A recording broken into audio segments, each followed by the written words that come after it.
Om Namo Bhagavate Vasudevaya. Om Namo Bhagavate Vasudevaya. Om Namo Bhagavate Vasudevaya. Narayanam Namaskritya Naram Chaiva Narottamam Devim Saraswatim Vyasam Tato Jayamudiraye Nashtaprayeshu Abhadreshu Nityam Bhagavata Sevaya Bhagavati Ruttama-shloke Bhaktir-bhavati Naishtiki Om Ajnana-timirandasya Jnana-anjana-shalakaya Shurmilitam Yena Tasmai Shri Gurave Namaha Shri Chaitanya Manobhishtam Sthapitam Yena Bhutale Swayam Rupa Kadamayyam Dadati Swapadantikam Namam Vishnupadaya Krishna Prishtaya Bhutale Srimate Bhaktivedanta Swami Niti Namine Namaste Saraswate Deve Gauravani Pracharine Nirvishesha Shunyavadi Paschatya Deshatarine Jaya Sri Krishna Chaitanya Prabhu Nityananda Sri Advaita Gadadhar Srivasadi Gaura Bhakta Vrinda Hare Krishna Krishna Krishna Hare Hare Hare Rama Rama Rama Hare Hare Hare Krishna. Reading from Śrīmad-Bhāgavatam. By His Divine Grace, A.C. Bhaktivedanta Swami Srila Prabhupada Ki Jai. We are reading from Canto 3, Chapter 29, Explanation of Devotional Service. So we are currently at text 28.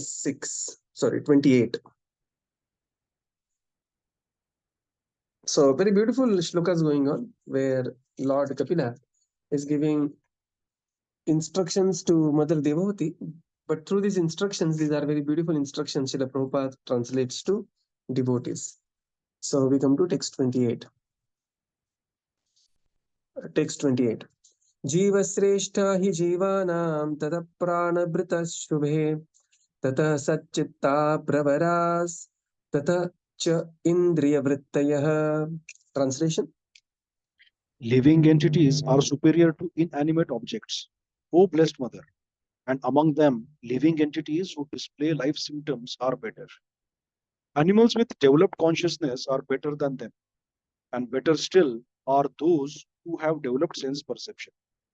Purport. In the previous verse, it was explained that living entities should be honored by charitable gifts and friendly behavior.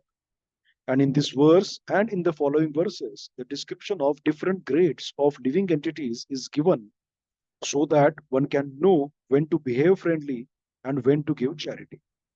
For example, a tiger is a living entity, part and parcel of the Supreme Personality of Godhead. And the Supreme Lord is living in the heart of the tiger as Supersoul. But does this mean that we have to treat the tiger in a friendly manner? Certainly not. We have to treat him differently, giving him charity in the form of prasadam. The many saintly persons in the jungles do not treat the tigers in a friendly way, but they supply prasadam foodstuff to them. The tigers come, take the food, and go away, just as a dog does. According to the Vedic system, a dog is not allowed to enter the house because of their uncleanliness. Cats and dogs are not allowed within the apartment of a gentleman, but are so trained that they stand outside. The compassionate householder will supply prasadam to the dogs and cats who eat outside and then go away. We must treat the lower living entities compassionately, but this does not mean that we have to treat them in the same way we treat other human beings. The feeling of equality must be there, but the treatment should be discriminating. Just how discrimination should be maintained is given in the following 6 verses concerning the different grades of living conditions. The first division is made between dead, stone-like matter and the living organism. A living organism is sometimes manifested even in stone. Experience shows that stone hills and mountains grow. This is due to the presence of the soul within that stone. Above that, the next manifestation of the living condition is development of consciousness. And the next manifestation is the development of sense perception. In the Moksha Dharma section of the Mahabharata, it is stated that trees have developed sense perception. They can see and smell. We know by experience that trees can see. Sometimes, in its growth, a large tree changes its course of development to avoid some hindrances. This means that a tree can see. And according to Mahabharata, a tree can also smell. This indicates the development of sense perception. Hare Krishna. So now we are going to see the gradations of the living entities. Jiva Sreshtahi Ajivana. Ajivana means those who are ajiva, inanimate objects without life. Jiva, living entities, are superior to inanimate objects. And then amongst them, the living entities who display the symptoms are better. Animals are still developed, are better than those, and better still are those who have developed the sense perception. So, in the purport, Srila Prabhupada explains that the living entity should be honored based by the charitable gifts and friendly behavior. Now, whom to make friendship with and whom to give charity? Now, there is some discrimination, and one has to know what to do when. Okay, this viveka has to be there. And Prabhupada says this verse and the following verses, they are the description of the different grades of living entities, so that one will know when to behave friendly and when to give charity. For example, there is a tiger, and you cannot make friendship with the tiger simply thinking that, oh, tiger is also Jivatma and is covered with mode of passion. Pure Jivatma, as I am Jivatma, and he is covered with Rajoguna and Tamoguna. Let me go and embrace him. Tiger will eat us up with all our knowledge. Why? Because one should know when to be friend and when to be charitably disposed. So Prabhupada says for a tiger, you can give some charity in terms of maintenance of the tiger, but you cannot have the friendship with the tiger. And similarly is the case with the other lower animals, especially cats and dogs. Now, this is a slightly very sensitive issue that, should we have cats and dogs in the house or not? And in ISKCON also, there are two divisions of people. Like they say that the trained cats and dogs are allowed, and the cats and dogs are absolutely not allowed. So we always avoid the controversy here. So we will not take up to that particular question. If you want more advanced discussion on this, please visit dandavats.com and you will get a lot of discussion on ISKCON's, the standing on cats and dogs. But here, as far as the Prabhupada's very direct purport goes, that the cats and dogs also should be shown great compassion. And the compassionate householder should also show compassion to the cats and dogs and should make the maintenance arrangement for them as well. Although they are not directly allowed in the kitchen or in the deity room.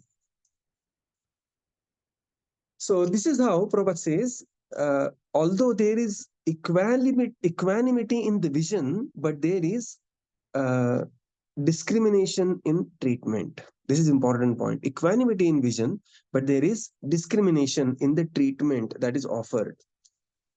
Later, Prabhupada says the first division is the dead matter, that is the stone-like matter, the differentiation, and then there are living entities. Of course, the living entities are superior to stone-like matter. But again, not all stones are dead. Prabhupada says that some hills and mountains, they grow as well. And especially in the Shilpa Shastra, there is a very clear indication of which stone is supposed to be a living stone.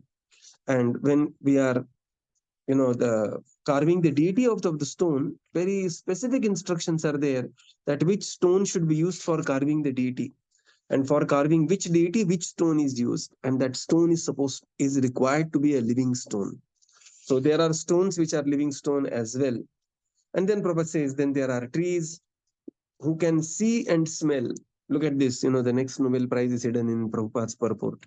Somebody can just prove how the trees can smell, because trees will smell. Why? It is Shastra Vak, it is Veda Vak. It is not subjected to the human human frailties, the cheating and all those. So the trees, Prabhupada says, trees can see and trees can smell.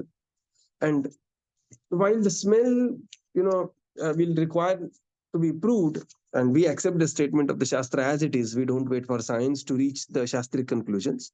For us, Shastras are enough. But one can have a very clear, the indication of how trees can see. So Recently, somebody from my, somebody was in Kerala, and Kerala is very famous for huge coconut trees and Konkan also. Konkan, entire that Parshuram Kshetra is very famous for. And they said that there is not a single instance of a person dying from falling the coconut on his head. Okay. Or very, very few instances, maybe when the tree wanted to take the revenge, maybe the coconut must have fallen like that. And that very clearly shows that the trees can also see. Mahabharata says the trees can also see, the trees can also smell, right? Because they are advanced living entities than just the dead matter. Text 29. तत्रापि स्पर्शवेदीभ्य प्रवरारसवेदिनः तेभ्यो गन्धविदश्रेष्ठा ततः शब्दविदो वराः. Translation. Translation: among the living entities who have developed sense perception, those who have developed the sense of taste are better than those who have developed only the sense of touch. Better than them are those who have developed the sense of smell, and better still are those who have developed the sense of hearing. Purport: although Westerners accept that Darwin first expounded the doctrine of evolution, the science of anthropology is not new. The development of the evolutionary process was known long before from the Bhagavatam, which was written 5,000 years ago. There are records of the statements of Kapila Muni, who was present almost in the beginning of the creation. This knowledge has existed since the Vedic time, and all these sequences are disclosed in Vedic literature. The theory of gradual evolution or anthropology is not new to the Vedas. It is said here that amongst the trees, there are also evolutionary processes. The different kinds of trees have touch perception. It is said that better than the trees are the fish because fish have developed the sense of taste. Better than the fish are the bees who have developed the sense of smell. And better than them are the serpents because serpents have developed the sense of hearing. In the darkness of night, a snake can find its eatables simply by hearing the frog's very pleasant cry. The snake can understand there is the frog, and he captures the frog simply because of the sound vibration. This example is sometimes given for persons who vibrate sound simply for death. One may have a very nice tongue that can vibrate sound like frogs, but that kind of vibration is simply calling death. The best use of the tongue and of sound vibration is to chant Hare Krishna, Krishna Krishna, Hare Hare, Hare Rama, Rama Rama, Hare Hare. That will protect one from the hands of cruel death. Hare Krishna. And now there is comparison of further living entities. Now we have come to the living domain. The better are those who have still better are those who have developed the sense of taste, and then they are then only the touch. So then there are living entities who have developed the sense of touch, then there are sense of taste, then there is sense of smell, and then there is sense of hearing. And if we look into this, it will go exactly in the reverse order of how the creation is taking place. Creation begins from subtle to gross, and here it is going from gross to subtle, right? In the purport, Srila Prabhupada says it is not that the Darwin's theory of evolution, which is a completely misplaced theory because the basis was very wrong. In fact, that very famous voyage that Darwin took, and the return voyage, he found such living entities, he just discarded all these living entities out of syllabus, right? So the science of anthropology is not very new to the modern science, to the Vedas. It may be new to the modern science, but Vedas always talked about evolution. In fact, the 84 lakh species of life, evolution of the body, evolution of the consciousness, evolution of the... So this is far more scientific understanding what is being presented in the Vedas, right? So there are living entities who have the sense of touch, who have the sense of taste, sense of smell, and the sense of hearing. And Prabhupada gives one example and how these living entities are considered to be more developed than the previous one, right? So the trees have the touch perception. So there is a tree also which is called as touch me not. What is that tree called as? Marathi it is called as lazadu. Okay. So if you simply touch the tree, all the leaves will they will just close themselves and the tree will withdraw. So this is the sense of touch. Very classic example of sense of touch. Fish has the sense of taste, and this is very well known because this is how the bet is given, and the fish is captured by that particular taste. And then the bees have the sense of smell. They and it is such an amazing thing, the bees having sense of smell. In fact, in our because I teach optimization and a few advanced mathematics. In our advanced mathematics, there is a optimization technique which is called as bee colony optimization, BCO. There is one called as ACO, ant colony optimization, which is used for 2D. 2D means two-dimensional optimization problems, and then there is bee colony optimization, which is used for 3D, three-dimensional optimization problems. And some of the big optimization problems are solved using this BCO, bee colony optimization. Very intricate, very detailed it is. The way the bees, I mean, this is the subject matter of hundreds of PhDs, that how exactly they go to a place which is far off, and they will just come back to their own hive, and they will collect that nectar. They will come back to their own hive and look at the bee, look at the sense they have, look at the if you compare the vastness of the creation, where they could be lost and how they are coming back, it is simply miraculous. Without Paramatma in the heart, you have no other explanation, right? So these are the bees. So bees have the sense of smell, gandha, and then there are the serpents. Better than those are the serpents who have the sense of hearing, because the serpents can hear. Now the modern science says serpents, snakes have no ears, because for the modern science you can hear only by ear. Okay, but the Vedas say no, you can hear by other senses also, just like uh, you know you can hear by your skin. So the senses, the snakes, they will hear through their skin because of the changes in the the vibrations. They can absorb and they can very clearly hear. If you are a little more interested in this, then you can just go to Google and type this. Is there is something called as a Gandharva Vidya, and it is very famous. There are people and there are classes also. Of course, don't go and do that, not required for a devotee. But in case if you are just curious about it, they will make you blindfolded, and they will teach you how to read not through eyes but through your nose by smelling what has come in front of you. Because their idea is that every object, the every color has a smell. Now look at this. Every color has a smell, and that goes. They go in much in depth, right? There is something very detailed study on this is available, which is called as Gandharva Vidya. I have one of my friend, and his daughter can.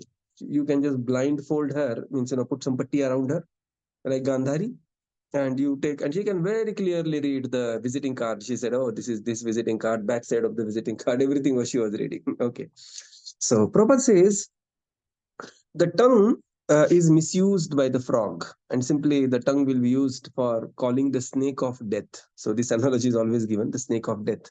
Frog is simply calling the snake of death. Similarly, the living entity, Srila Prabhupada will not go into Darwin later, because purpose of Bhagavatam is the ultimate liberation. So the living entity which vibrates the tongue for other subjects, Shrotavyadini Rajendra Nranam Santi Sahasrashah Apaschatamatmatattvam Gruheshu Grahametinam.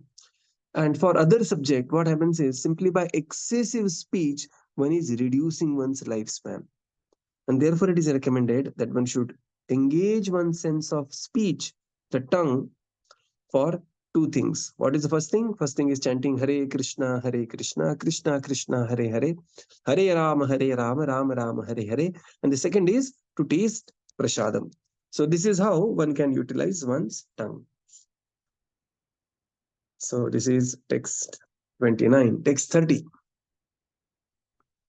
Rupa bheda vidat tatra tatascha ubhayo datah tesham bahupada sreshta chatushpada tadvipat. Translation. Better than those living entities who can perceive sound are those who can distinguish between one form and another. Better than them are those who have developed upper and lower sets of teeth. And better still are those who have many legs. Better than them are the quadrupeds. and better still are the human beings. Purport. It is said that certain birds, such as crows, can distinguish one from another, one form from another. Living entities that have many legs, like the wasp, are better than plants and grasses, which have no legs. Four-legged animals are better than many-legged living entities, and better than the animals is the human being who has only two legs. Yeah. So now there is comparison of the living entities with different forms. So better are the living entities who can perceive the sound, better than those are who can distinguish between the forms. So not all living entities can distinguish between the forms. It needs some elevation. Like very simple example is when you go to America or Europe for the first time, you will see almost all Europeans to be same only. Or when Europeans come to India, they see all Indians to be same. But then later you start distinguishing when you are a little more accustomed to the situation. Then you start, oh, he's Tom, he's Dick, he's Harry. Like that it is. So distinguishing between the forms is considered as still advanced. Better than those are those who have developed the lower and the upper sets of teeth, right? And then better than those are the animals who are having bahupada or many legs. And then better than bahupada, then there are better are the quadrupeds who are four-legged animals, and better than that, there are dvipada. Dvipada means the two-legged human beings. So this is how there is gradation. Prabhupada says certain birds like crow can distinguish from one form from another. And it's a very detailed science actually, how to utilize the specifics of the birds or animals and how to utilize them. And there are various ways. And if you read Chanakya's Kautilya and other things, he has very clearly described about which animal can be used for which activity, which animal can become your spy, this, that, So these things are very detailed, discussed in somewhere else. Text 31. ततो वर्णाश्च चत्वार तेषां ब्राह्मणोत्तमः ब्राह्मणेषु अपि वेदज्ञो ह्यर्थो ज्ञ अभ्यधीकस्ततः. Translation. Among human beings, the society which is divided according to quality and work is best. And in that society, the intelligent men who are designated as Brahmana are best. Among the Brahmanas, one who has studied the Vedas is the best. And among the Brahmanas who have studied the Vedas, one who knows the actual purport of Veda is the best. Purport. The system of four classifications in human society according to quality and work is very scientific. This system of Brahmanas, Kshatriyas, Vaishyas, and Shudras have now become vitiated as the present caste system in India. But it appears that this system has been current a very long time. Since it is mentioned in Śrīmad-Bhāgavatam and Bhagavad Gita, unless there is such a division of the social orders in human society, including the intelligent class, the martial class, and the mercantile class, the laborer class, there is always confusion as to who is to work for and what purpose. A person trained to the stages of understanding the absolute truth is a Brahmana, and when such a Brahmana is Vedagya, he understands the purpose of Veda. The purpose of Veda is to understand the absolute. One who understands the absolute truth in three phases, namely Brahman, Paramātmā, and Bhagavan, and who understands the term Bhagavan to mean the Supreme Personality of Godhead, is considered to be the best of the Brahmanas or Vaishnava. Hare Krishna. So now amongst the various living entities, human beings, the society is divided according to varnashrama. Tato varnascha chatvaram tesham brahmana uttama. So amongst the varnashram, and now very categorically Srila Prabhupada writes, varnashram which is divided according to quality and work, guna karma vibhagashaha. Right, it is not a blanket statement. It is the qualification is already placed there. The society is divided as per the quality and activity, guna karma vibhagashah. And then there is a gradation, and then the Brahmanas are the best. Among the Brahmanas who has studied the Vedas, the one who is a Vedagya, he is the best. And amongst the Vedagya, one who knows the actual purport of the Vedas, he is considered to be the best. In the purport, Srila Prabhupada says the system of this classification of Varnashram is very scientific. It is Guna Karma Vibhagashah. And it is because it is the system of the Supreme Lord, it is applicable always, everywhere. Just like one may go to company, and company also will have these 4 departments. Company will have R&D department, company will have finance department, company will have law and the law department, which is protecting and expanding. And you can also say the expansion, that is sales and everything. And company will have the operations line, ops line, which is like the manufacturing department. And because this is even somebody wanted to establish the classless society, there were these gradations. Because you cannot just say everybody is equal and just, try to rule. Prabhupada says there will be always a confusion for who is supposed to do what work. Like you join a company and they say that you joined company. And you say, joined as what? No, join company. I say, but I'm what in the company? I'm a CEO in the company, or a Dwarpal, the security in the company. I'm a driver in the company, or I am what in the company? No, simply join the company. No, it cannot work. Neither anybody can go anywhere and join anything. So Varnashram is very, very scientific. Prabhupada says here, unfortunately in Kali Yuga, the Varnashram got vitiated into the caste system. But the principles of Varnashram are always there. We can find them in Śrīmad-Bhāgavatam, which is written, Śrīmad-Bhāgavatam is mentioning Kapila Muni talking about Varnashram, which is in Satyayuga. And also in Bhagavad Gita, we find 5,000 years ago, that is also mentioned. So Varnashram is creation of the Supreme Lord, and therefore Varnashram is eternal, Sanatan. Even the society which wants to create the classless society, typical communist, there is a satirical book, 1984, where he talks about, everybody is equal and some are more equal. Okay, so there also you will find classification. So best are those who are understanding the Vedas. They are called as Vedagya, and ultimate person who understands the Vedagya is Vedaischa sarvair ahameva vedyo, Vedanta krit, Veda videva chaham. So understand the Vedas means one has to also understand Brahmeti, Paramātmēti, Bhagavanti Shabdate, the 3, the aspects of absolute truth. And the highest amongst that is the Bhagavan aspect. And who understands this very well? That is Vaishnava. So Vaishnava is considered as the topmost of the Brahmana. Right? So we will conclude here and continue tomorrow. Srila Prabhupada ki jai, Gaura Bhakta Vrinda ki jai. Thank you, Prabhupada. Thank you, everyone. Hare Thank Krishna. you, Prabhuji. Thank you, Prabhupada. Thank you, Prabhuji. Hare Krishna. Thank you, everyone. Hare everyone. Krishna. Hare Krishna. Thank you, Prabhupada. Thank you, Prabhupada. Thank you, Prabhuji. Hare Krishna. Prabhupada, Thank thank you, you. Prabhuji. Hare Krishna, Prabhupada, Prabhupada. Thank you, Prabhuji. Hare Krishna, Thank Prabhuji. you, Prabhupada. Hare Krishna.